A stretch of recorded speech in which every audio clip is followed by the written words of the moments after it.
लेकिन उससे पहले जो क्रैकडाउन हुआ उसके नतायज सामने आए। 2 दिन में डॉलर ओपन मार्केट में 12 रुपये सस्ता हो गया। इंटर बैंक में भी आज स्लाइटली रुपए की कदर बढ़ी है। ये अब जो डॉलर की असल कीमत है उसका बरकरार रहना विद सब्जेक्ट टू क्रैकडाउन ही है, आप समझते हैं? इसी तरह इसको काबू किया जाएगा या और भी कोई सोल्यूशन है? जी अस्सलाम वालेकुम, बहुत शुक्रिया मुझे प्रोग्राम में लेने के लिए। देखें, इसमें डेफिनेटली सॉल्यूशंस मौजूद हैं। इसमें हमें short term, medium term, long term plan बनाने पड़ेंगे और रिफॉर्म्स करने पड़ेंगे अगर हमें सस्टेनेबिलिटी चाहिए। देखिए, ये शॉर्ट टर्म मेजर्स बहुत इंपॉर्टेंट हैं, एडमिनिस्ट्रेटिव मेजर्स बहुत इंपॉर्टेंट हैं, गवर्नेंस से रिलेटेड स्टेप्स बहुत इंपॉर्टेंट हैं जो ये क्रैकडाउन किया गया और हमें कंटिन्यू होगा। अभी तो शुरुआत हुई है शायद, और स्टेट बैंक ने भी आज बड़ी अच्छी एक जो है वो एक फ्रेमवर्क जो है शेयर किया है मार्केट के साथ। वो ये कि जो ओपन मार्केट है खास तौर पे उनकी कंसोलिडेशन होगी। ओपन मार्केट में जो मनी एक्सचेंज डीलर्स हैं, फॉरेक्स डीलर्स जो हैं, इनकी जो है कंसोलिडेशन होनी चाहिए। इसमें काफ़ी सारे एक्सचेंज डीलर्स हैं, इसमें ए कैटेगरी है, बी कैटेगरी है, उनको कंसोलिडेट करने की बात हुई है, उनकी कैपिटल रिक्वायरमेंट बढ़ाने की बात हुई है, उनकी अपनी ट्रांसपेरेंसी गवर्नेंस की बात हुई है, क्योंकि बहुत पहले हो जाना चाहिए था। इसकी हम बात बहुत अच्छे से करते आए कि इंटर बैंक जो है, जहाँ बैंक ट्रेड करता है आपस में करेंसी को, और वहाँ से आप रेमिटेंसेस भी भेजते हैं, एक्सपोर्ट्स भी होती है, ट्रेड भी होती है, फॉर्मल सेक्टर है वो, और फॉर्मल जो है वो आपका एरिया है, वहाँ पे आपकी डॉक्यूमेंटेशन होती है।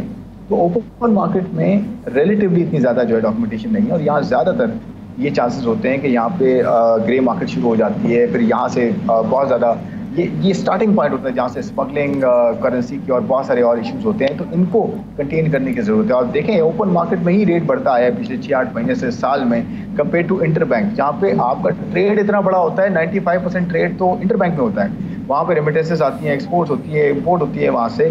फिर ये ड्राइव क्यों कर रहा है ओपन मार्केट, क्यों इतना जो है वो रेट ऊपर जा रहा है, जबकि हमें डिमांड सप्लाई को इंश्योर करना है कि डिमांड सप्लाई अपनी जगह हो, जितनी डॉलर की रिक्वायरमेंट है उतनी होनी भी चाहिए। बट पॉइंट ये है कि ये जो एडमिनिस्ट्रेटिव मेजर्स हैं, जिसमें ना सिर्फ कमोडिटी की स्मगलिंग है बल्कि करेंसी की स्मगलिंग को भी रोका जाए, देखा जाए कौन बाय कर रहा है, किस लिए बाय कर रहा है, जेन्युइन बाइंग है या नहीं है, या कोई होर्डिंग कर रहा है, या कोई सिर्फ जो है अपने घर में रखने के लिए कर रहा है और या हवाला मार्केट में बेचने के लिए डॉलर को जो है वो ले रहा है। ये सबका ट्रैक होना चाहिए।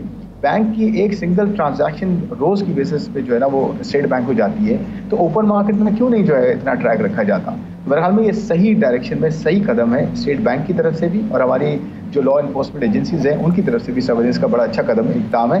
तो मेरे ख्याल में ये तो कंटिन्यू होना चाहिए ये एफर्ट। इसके साथ साथ रिफॉर्म्स की ज़रूरत है हमें, जिसमें गवर्नमेंट को अपने खर्चों को कम करना है, ताकि गवर्नमेंट जितना अपने खर्चों को कम करेगी उतना उसकी जो रिक्वायरमेंट है कर्जों की कम होगी। जब कर्जों की रिक्वायरमेंट कम होगी तो रुपया जो है वो बहुत ज़्यादा छपता है। लोकल मार्केट में जो कर्जे लिए जाते हैं वो रुपया छाप के लिए जाते हैं। तो आपको ये बताऊं कि जितनी ज़्यादा रुपए की जो है सप्लाई बढ़ेगी उतना उसकी कदर में कमी होगी आगे।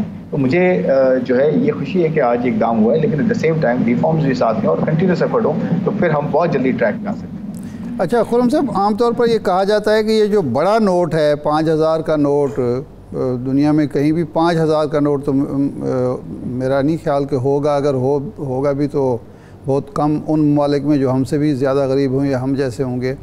क्या इसकी वजह से भी ये वो कहते हैं जी करप्शन बढ़ती है, छुपाना आसान होता है, बहुत सारे अवामिल होते हैं, तो ये नोट अगर ख़त्म कर दिया जाए तो इससे भी रुपये कदर में इजाफा हो सकता है? बहुत अच्छा सर आपने सवाल किया है, और ये बड़ा इंपॉर्टेंट जो है वो पहलू है जिस पर हमें बात करनी चाहिए कि कुछ एक स्कूल ऑफ थॉट ये कहता है कि जी आप करेंसी डिमोनेटाइज करें या ये बड़े नोटों को बिल्कुल ख़त्म कर दें, इसकी जगह नए नोट ले आएँ या छोटे नोट ले आएँ। दूसरा स्कूल ऑफ थॉट ये कहता है कि नहीं जी, ये इसकी वजह से कंट्रीज़ ने ये एक्सपीरियंस किया है, ये अमल किया है, उसमें से नुकसानात ज़्यादा हुए हैं बनिस्बत इसके कोई फ़ायदे हों। अब मैं आपको बताता हूँ हमारी कंट्री के डायनेमिक्स किस तरह से। ये बात ठीक है कि बड़े नोट्स को नहीं होना चाहिए, और तो बिल्कुल होते हैं। 1 लाख रुपए का भी नोट है, 1 करोड़ रुपए का भी नोट है, ये जिम्बाब्वे और इस तरह बात कंट्री देखें जहाँ हाई इन्फ्लेशन है, तो वहाँ बहुत बड़े नोट्स आपको कंटेन करना पड़ता है ताकि आपकी महंगाई को जो है किसी तरह से रोका जा सके। तो देखें, एक तरफ बड़े नोट से आपकी महंगाई, और इसको आप ज़रा देखते हैं कि जी महंगाई बहुत ज़्यादा बढ़ रही है, तो मैं छोटे नोट्स तो नहीं चल सकेंगे, इतने सारे लोग उठा के अपने जो है वो थद्दियों पे थद्दियाँ उठा के आप जो है वो लेके जाएंगे दुकानों पे, तो इससे बेहतर है कि एक बड़ा नोट ले जाएं। तो देखिए बात ये है कि दोनों के आप अपने जो है ना डीमेरिट्स और मेरिट्स हैं। मैं ये कहता हूँ कि हमारे यहाँ जो आर्गूमेंट है वो ये है कि 5000 का नोट खत्म कर दें तो जी आपकी ब्लैक इकॉनमी खत्म हो जाएगी। ऐसा नहीं है। हमारी डायनेमिक्स देखें क्या है। हमारे जो आम आदमी है ना, हमारे जो कल्चर है, फैमिलीज़ हैं, जो मिडिल क्लास है, इवन लोअर क्लास है, ये कैश क्यों घर पे रखते हैं आपको पता है? वो कैश इसलिए नहीं रखते कि वो टैक्स चोरी करने के मकसद से रखते हैं कि जी हमने टैक्स नहीं देना, या हमने जो है वो हम काला पैसा हमने कमाया हुआ है। उनका मकसद ये होता है कि बैंक उनको अकाउंट ही नहीं खोलने देता। बैंक कहता है एनटीएन लेकर आओ, 50 जो है वो चीज़ें रिक्वायरमेंट्स होती हैं। टैक्स के लिए आप जाते हैं, उसके लिए 50,000 रिक्वायरमेंट्स आपके लिए होती हैं। आप सिस्टम में जाने के आपके लिए जो है इंसेंटिव्स ही नहीं है, डी इंसेंटिवाइज है। एक्चुअली डी इंसेंटिवाइज किया जाता है यहाँ टैक्स पेयर को, और जेन्युइन जो है वो जिसके पास पैसे हैं उसको डी इंसेंटिवाइज किया जाता है सिस्टम में आने के लिए। उसके पीछे पड़ जाते हैं टैक्स वाले, उसके पीछे पड़ जाते हैं जितने भी जो एजेंसीज होती है। तो क्यों वो आएगा सिस्टम में? और लोगों को लिक्विडिटी भी टाइम पे नहीं मिलती। लोग अपने बच्चों की शादियां करते हैं, अपने घरेलू मामला चलाते हैं, वो कहते हैं हमें बैंक से अच्छा हम घर पे रखे पैसे, बैंक जाने से हमें ख्वारी होती है। नहीं, खुर्रम साहब आप जो बात कर रहे हैं वो ये कि डॉक्यूमेंटेशन में तो फिर दिक्कत आती है ना। मैं ये तो होता है ना। मैं आपको बताता हूँ जी सर, मैं आपको बड़ा अच्छा एक पॉइंट एक और बताता हूँ। आपकी बात बिल्कुल सही है। मैं ये कह रहा हूँ डॉक्यूमेंटेशन के लिए इंसेंटिवाइज करें ना लोगों को आने के लिए, कम टैक्स करें, आसान बनाए ना आने के लिए कि जी आप आए, आपको कोई प्रॉब्लम नहीं होगी, बैंकिंग सिस्टम में है। लेकिन मैं एक और पॉइंट आपको ये ऐड करना चाह रहा हूँ कि मुझे बताएं, इतनी हाई इन्फ्लेशनरी एनवायरनमेंट में जहाँ रुपए की कर्जा रोज गिर रही हो, आप अपने घर पे रुपया रखना पसंद करेंगे या उसको कन्वर्ट करना पसंद करेंगे? इससे पहले कि वो जो घर पे आपने 5,000 रुपए रखें या 5 लाख रुपए रखें, उसकी कीमत जो है अगले एक महीने में 30% या 10% कम हो जाए, एक साल के बाद उसकी 50% का कीमत आती हो जाए, तो आप घर पे रखना पसंद करेंगे? तो इस हाई इन्फ्लेशनरी एनवायरनमेंट में कोई भी घर पे कैश नहीं रखता। या तो कोई गाड़ी ले लेता है, कोई रियल एस्टेट ले लेता है, या फिर कोई जो है वो डॉलर में कन्वर्ट करता है या गोल्ड में कन्वर्ट करता है। तो आपको सबसे पहले रुपए को गवर्न करना है कि रुपए की बहुतात ना हो। जब रुपया छप रहा है बहुत ज्यादा तो उसकी कीमत में कमी होगी। आपको पता है M2 ग्रोथ जो मनी सप्लाई है जो क्यों बढ़ती है? गवर्नमेंट 18% पे कर्जा ले रही है, 18% पे नहीं, 18% की ग्रोथ हो रही है कर्जों में पिछले साल के मुकाबले में। और जो मनी सप्लाई है, जो पैसा छप के आ रहा है मार्केट में, वो 14% पे आ रहा है। तो आप सोचिए जब आपने पैसा छापते रहेंगे और गवर्नमेंट, लेकिन खुर्रम साहब मसला ये है एक ऐसे दौर में जब दुनिया भर में पेपर करेंसी जो है वो ख़त्म हो रही है, आलमोस्ट ख़त्म होती चली जा रही है, वहाँ हम 5,000 का नोट लेके बैठे हुए हैं और घरों में पैसा रख के बैठे हुए हैं।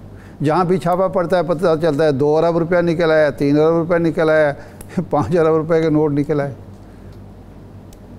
देखिए ये तो आइसोलेटेड इवेंट्स है ना। इससे देखिए 1 अरब 2 अरब 4 अरब 10 अरब का कोई बड़ा इम्पैक्ट नहीं है इकोनॉमी में। मैं ये आपको बताना चाह रहा हूँ कि ट्रिलियंस ऑफ रुपीस की बात नहीं है कि ट्रिलियंस ऑफ रुपीस लोगों ने जो है वो एक्यूमुलेट करके घर पे रखे हों। मैं कह रहा हूँ कन्वर्जन हो रही है। आप डॉलर का रेट क्यों बढ़ जाता है मुझे बताएं, ओपन मार्केट में क्यों जा रहे हैं लोग? कोई तो खरीद रहा है ना, वो किसको कन्वर्ट कर रहा है? रुपए को कन्वर्ट कर रहा है ना। इसलिए कन्वर्ट कर रहा है कि उसको परसेप्शन उसकी खराब हुई हुई है। वो ये सोच रहा है कि इकोनॉमी आगे पता नहीं और खराब हो जाएगी, महंगाई और बढ़ जाएगी और मैं पैसा बाहर निकाल लूँ। इस चीज़ों को कंट्रोल कर। बिल्कुल ठीक है, बिल्कुल ठीक है। अच्छा एक बात बताइए, इस वक्त आज मोहम्मद अली साहब जो वफाकी वज़ीर है एनर्जी के, उन्होंने प्रेस कॉन्फ्रेंस भी की। एक मुल्क में एक हिजान है कि जी बिजली बहुत महंगी होगी और लोगों के लिए मुश्किल हो गया है सारा। एक मोहम्मद अली कमीशन रिपोर्ट आई थी जिसमें आइडेंटिफाई किया गया था कि ओवर बिलिंग हुई है, ओवर इन्वेस्टिंग हुई है, कैपेसिटी चार्जेस का इशू है। अब क्या मौजूदा हुकूमत या मौजूदा सिस्टम जो है अगर ओहदा बरा होना चाहता है उससे, तो उसके लिए कौन सा रास्ता खुला है कि ये कैपेसिटी चार्जेस का बोझ हम कम कर लें? ये तो मुमकिन नहीं है कि उन एजेंसी जिन लोगों ने माहदे किए हैं, जो बैनुल-अक़वामी इदारे हैं, उनके साथ हम कोई सख्ती कर सकें। लेकिन जिन लोगों ने ये नाकिस माहदे किए, जिन माहदों की वजह से इस वक्त बिजली का बहरान पैदा हो चुका है, उनके ख़िलाफ़ कार्रवाई में क्या रुकावट है इस वक्त जिसकी वजह से हम नहीं कर पा रहे?